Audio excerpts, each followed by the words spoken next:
Welcome to FRC Media News for Thursday, November 5th, 2020. I'm Keith Tebow. This week, Fall River joined the rest of the country in going to the polls on Election Day. We tell you how the city voted, and we get reaction from those on the ballot.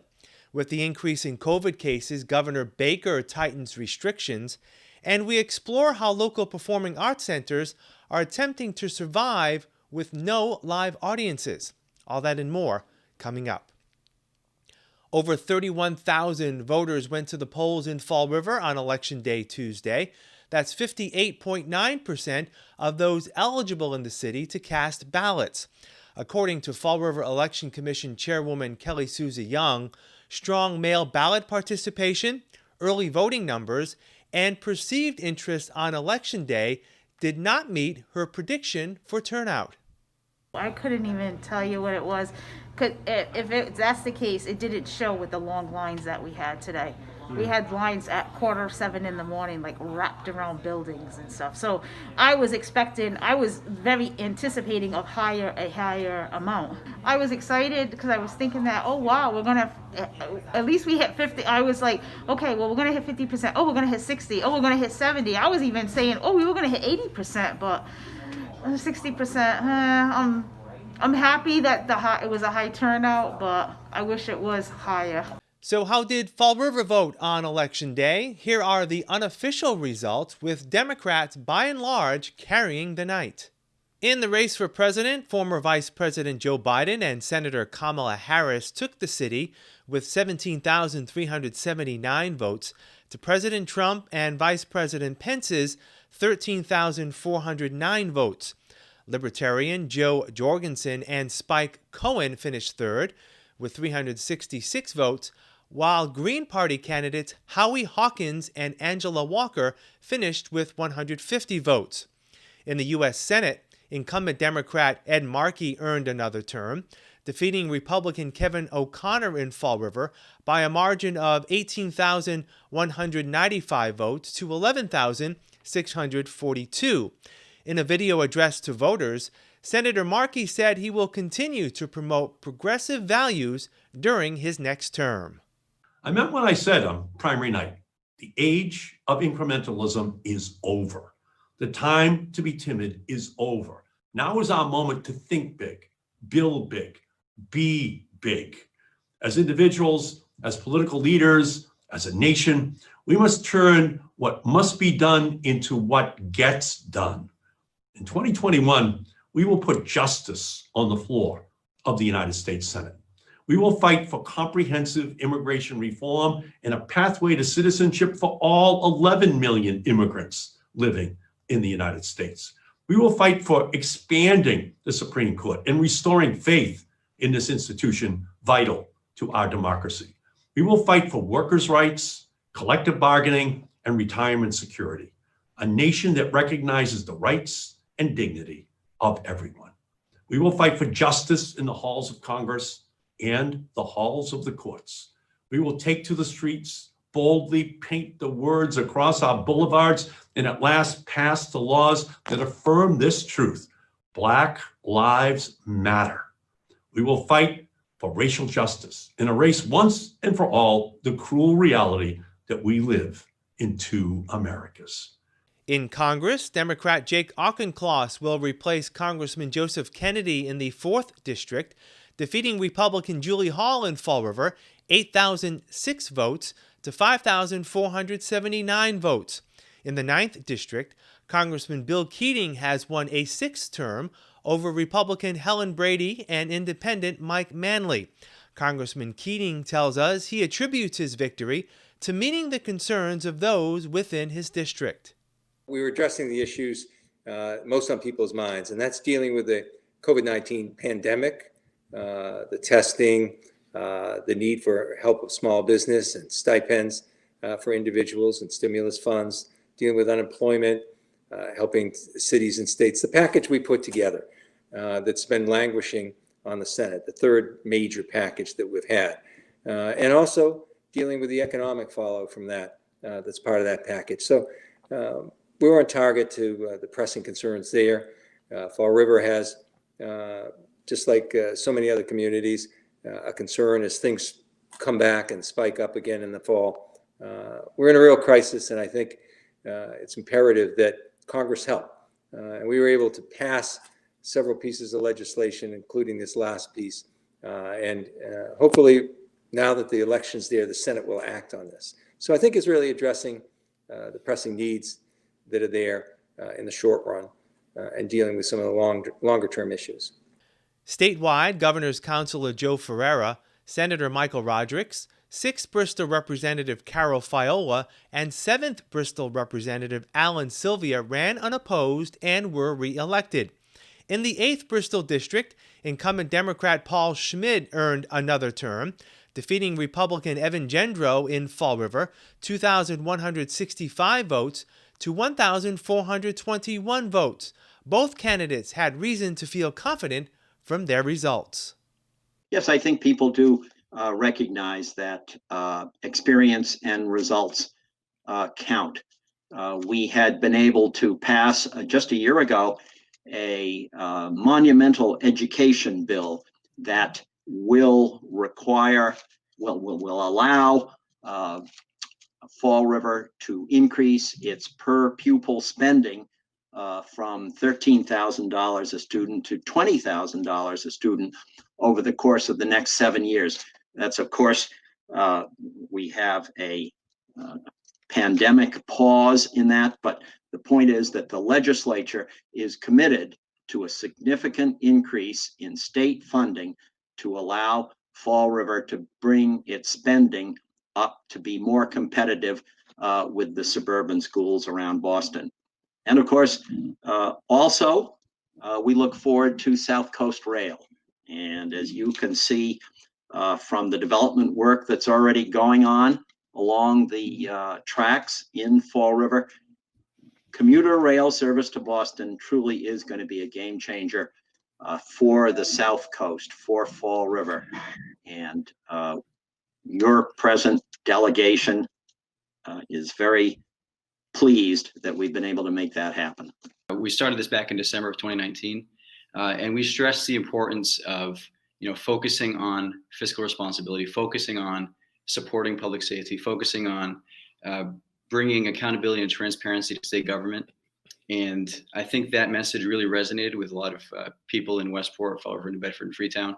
A lot of these issues are, they reach across party lines. They reach across different communities. There's diverse needs in our district, but those are things that I think we can find common ground on. And I think that's why our message was so well received in the area. We got a lot of positive responses yesterday at the polls. I spent the day traveling around the district, greeting voters at the precincts and the polling places, and the response was great. So I think there's a lot of people out there who shared our concerns with the direction that our state might be heading in, and also shared our vision for the district. So the response has been very positive over the last 11 months.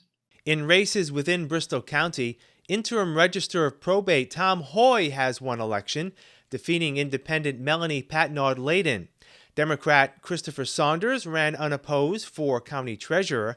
And for Bristol County Commissioner, both incumbent Democrats John Mitchell and Paul Kitchen earned another term, defeating Republican Nancy C. Stanton Cross. On the two ballot questions, Fall River joined the rest of the state in voting yes on the Right to Repair initiative and no on approving ranked choice voting. We'll have more FRC Media News right after this. Here are some job descriptions on the latest hot jobs list from the Mast Hire Fall River Career Center. Paralegal, South Coastal Counties Legal Services Incorporated, located at 22 Bedford Street, is looking for a full-time paralegal to support lawyers by maintaining, drafting documents, and organizing files. Job number 141-75333. Busser Food Runner, Boneheads Live, located at 36 Water Street, is in need of a part-time busser food runner, responsible for serving food to visitors, clearing tables, and supporting the kitchen and bar area as needed. Job number 141-76467. Program Assistant Supervisor. Steppingstone Incorporated, located at 522 North Main Street, is seeking a full-time Program Assistant Supervisor to assist with the management of program operations, direct and supervise program staff, and coordinate program services. Job number 1417450. Blount Fine Foods, located at 630 Current Road, is in need of the following full and part-time positions. Senior Buyer, job number 1417549. Human Resources Assistant, job number 141744958. Whirlpool Corporation, located at 88 Current Road, also is in need of the following full and part-time positions. Consumer Care Senior Specialist, job number 1417874. Communications Specialist, job number 1417875. For more information on these or other positions, visit Mass Hire JobQuest at jobquest.dcs.eol.mass.gov or call the Mass Hire Fall River Career Center at 508-730-5000.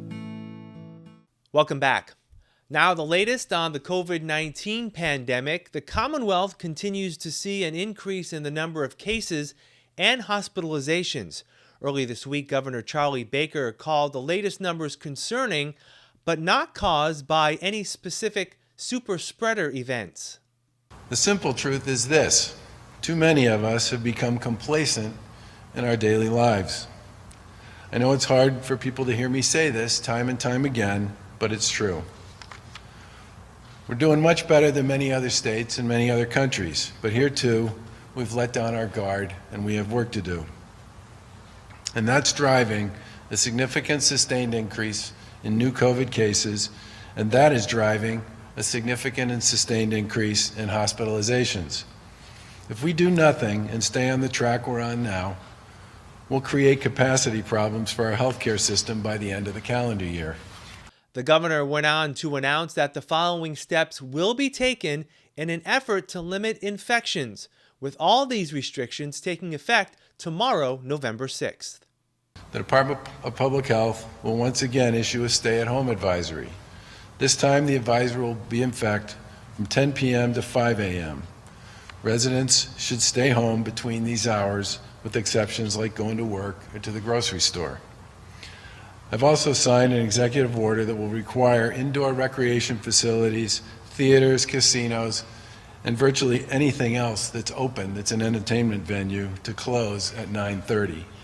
It will also require restaurants to stop providing table service at 9:30, but they can continue to provide carryout.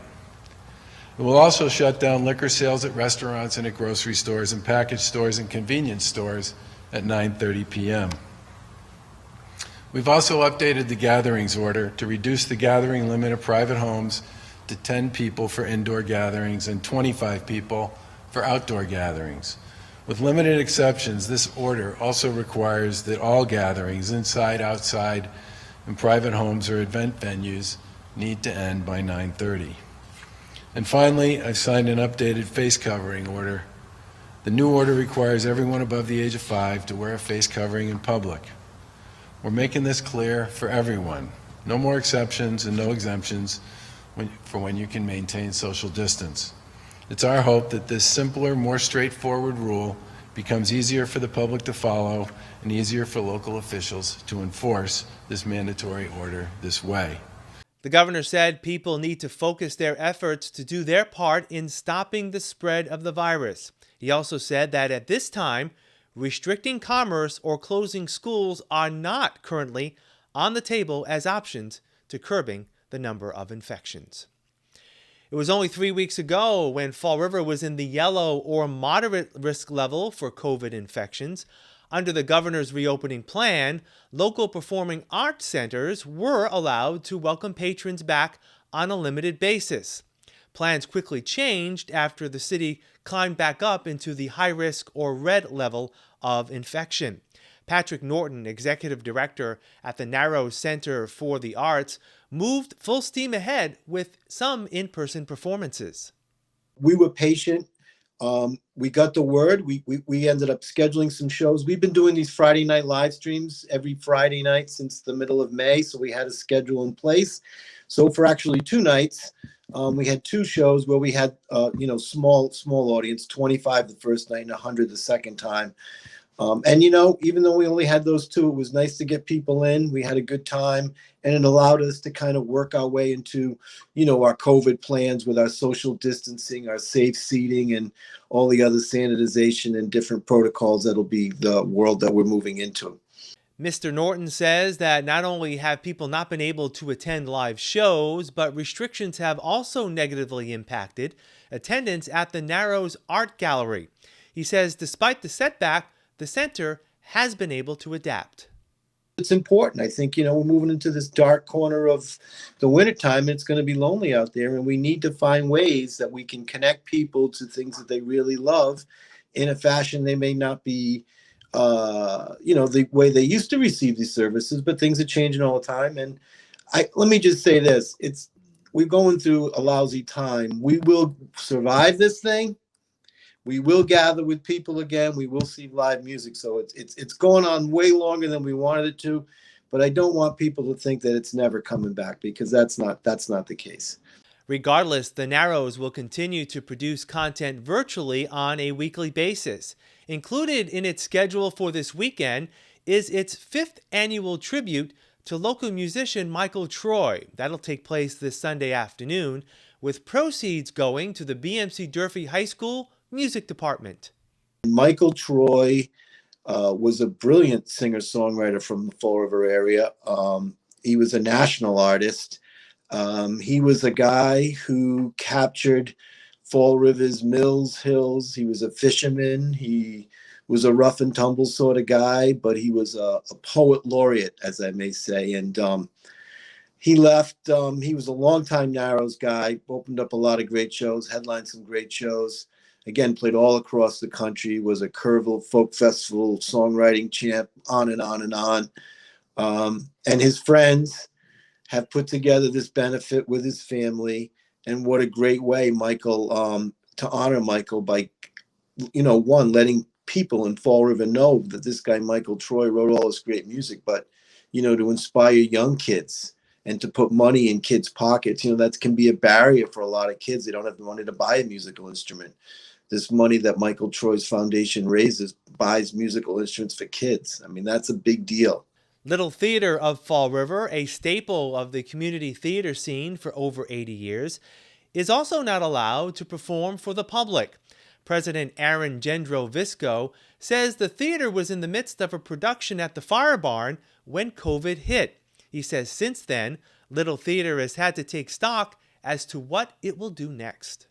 Recently, the governor started to talk about opening indoor performances up again. And so as a board, we started to get excited that we might be able to start, doing performances again, even if it was just at the Fire Barn at half capacity, which would still hold about 50 people, which, is a nice intimate arena to see a production. But the next day after our board meeting, Fall River went back into the red. And so it's really been a struggle to figure out what live performance looks like, for the rest of this year, and now even moving into 2021. It's hard for us to plan a subscription season. We don't want to collect monies that we're going to have to refund to our subscribers. So it's definitely been a challenge. We've been really fortunate. We have a corporate sponsor, Bank 5, and Fall River has been a tremendous partner with us. They typically have supported us and supported our productions. They agreed to continue to do that for this year, despite the fact that we had canceled half of our season. And so that has been really helpful, for us because we own a building. So we have bills to pay, even though we're not doing productions and collecting ticket monies. We do own a building that is an older building, so requires upkeep and requires a mortgage and heat and everything else that's going to happen through the winter, even if we're not in the building all the time. Mr. Gendro-Visco says he cherishes the support of all the sponsors and subscribers who have continued to donate to the organization. And like the Narrows, there are plans for the organization to produce local content virtually for the community.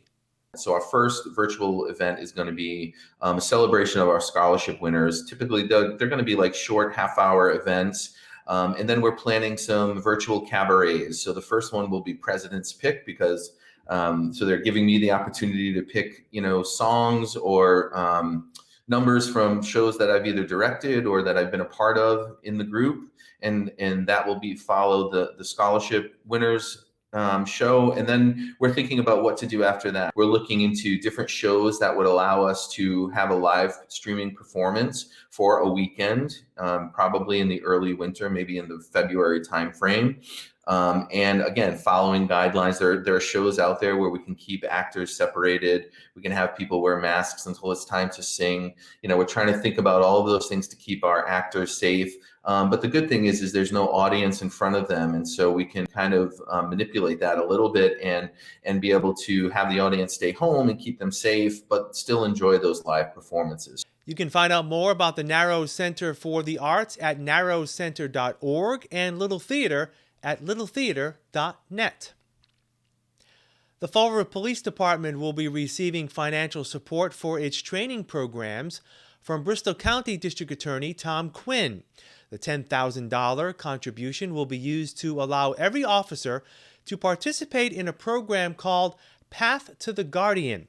That's remote weekly training sessions covering issues such as use of force, failure to intervene, and policing in the 21st century.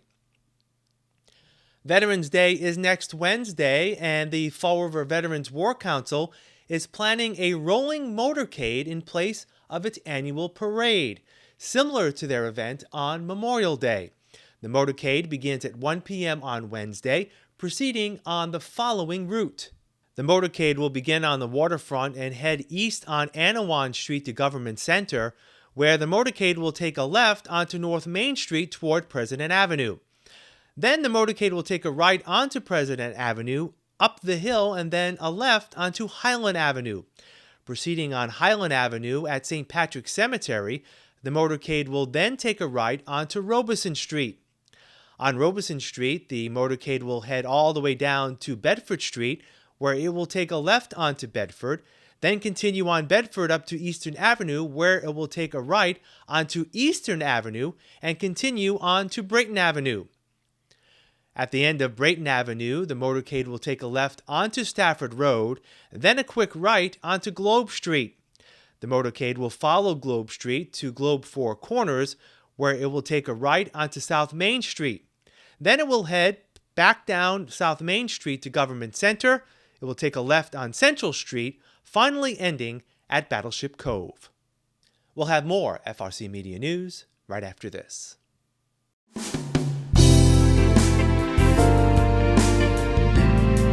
Hi, welcome to Hot Dogs and Cool Cats. Today we have Missy. Missy is a young lady. She's just over a year old. She was an owner surrender, but it's a little bit misleading insofar as she was basically a neighborhood cat that a bunch of people in that community were taking care of. But then she ended up having kittens, and the people in that neighborhood wanted to make sure that she got the proper medical care, all that kind of stuff. So we took care of her and her kittens. Mama Missy here is still here, looking for a home. An incredibly affectionate lady. She absolutely loves attention. No problem picking her up. She doesn't, get into disputes with other cats, that sort of thing. She's actually very, very nice for a cat that spent so much of her time just, outside. So if you're interested in seeing Missy, you come down to 300 Linwood Street in Fall River, Massachusetts at Forever Paws Animal Shelter. Today we have Hubert, or as we like to call him, Hubie. Hubie is about 3.5 years old. He was a stray. He's a mix, or possibly a Portuguese Padango Shepherd mix. So Hubert is a highly energetic dog. He's not the kind of guy who's going to be sitting around the house. He is going to want to get out and go and run and just have lots of fun. Hubert is a great dog, but his energy level, we feel, is just a little too high for children, so it'd probably be best if he went to a home with no kids. Hubert does know some of his commands. Can you sit? Sit. Good job. Shake. Good job. Down. Good boy. So if you want to meet Hubert, go on over to our website at foreverpaws.com, check him out, fill out an application, and then once it's approved, we can make an appointment for you to come in and meet him. That's all for this edition of FRC Media News. Please visit our website, frmedia.org, for all the latest news and information. FRC Media News airs Thursdays at 6 p.m. and Fridays at 5:30 p.m. For all of us here at FRC Media News, I'm Keith Tebow. Enjoy the weekend. Also, enjoy the Veterans Day holiday. We'll see you next Thursday.